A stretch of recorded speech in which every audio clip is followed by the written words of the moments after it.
Und zwar deswegen, weil die christlichen Kirchen, egal ob jetzt die katholische oder evangelische Kirche, sehr viel gegen diesen Antijudaismus unternommen hat.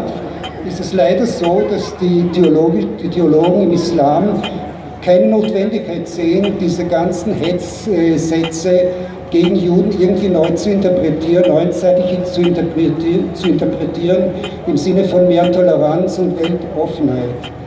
Damit haben wir jetzt alle das Problem des weltweiten und virulenten islamischen Antisemitismus, eben nicht nur bei Flüchtlingen und Migranten, sondern ganz allgemein. Ein Phänomen, das wie gesagt nur teilweise, wirklich nur teilweise mit dem Außenkonflikt zusammenhängt. Und das Problem ist auch, dass unsere Politiker den Kopf in den Sand stecken und es nicht wagen, darüber zu sprechen oder etwas dagegen zu unternehmen.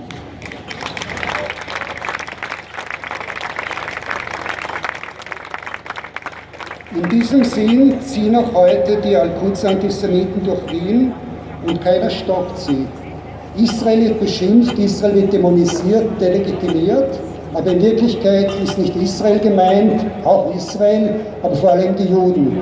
Und darum geht es. Ich appelliere daher an alle Politiker, aber auch an die Journalisten, endlich aufzuwachen, mutig den Antisemitismus, das Problem des islamischen Antisemitismus anzusprechen, zu agieren und, was ganz wichtig ist, den liberalen Islam, den gibt es auch, zu unterstützen. Das ist ein anderer Islam. Auch weil die Erfahrung zeigt, dass zwar die Juden immer zuerst die ersten Opfer sind, aber irgendwann wird es auch den Christen an den Kragen gehen und das sehen unsere Politiker leider nicht. Und das ist, glaube ich, meine Message und danke, dass Sie mir zugehört haben.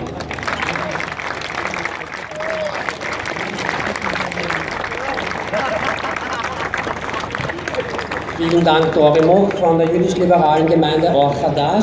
Und als nächste Rednerin darf ich Liana Radonic zum Mikro bitten vom Bündnis gegen den Al-Quds-Tag. Sie wird uns den Aufruf auf Englisch verlesen.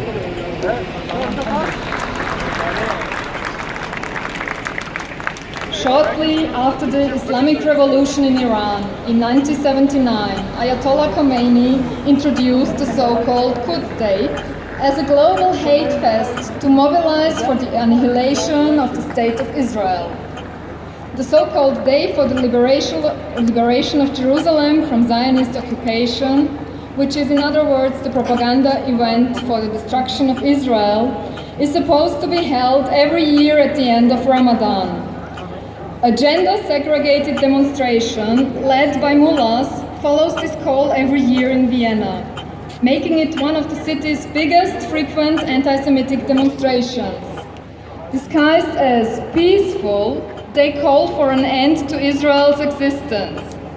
This central goal of the Iranian regime, which is Israel's annihilation, has not changed since 1979. The Islamic Republic of Iran threatens to wipe out the world's biggest Jewish community, Israel, which the alleged reformer, the so-called reformer Hassan Rouhani, calls a festering tumor.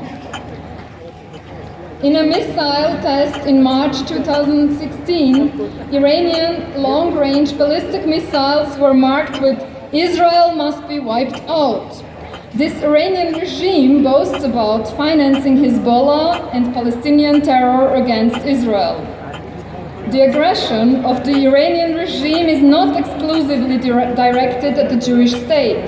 However, Iran's Quds brigades commit cruel terror attacks worldwide. In Syria, the Iranian regime has a direct responsibility for the mass atrocities of his allied dictator Assad.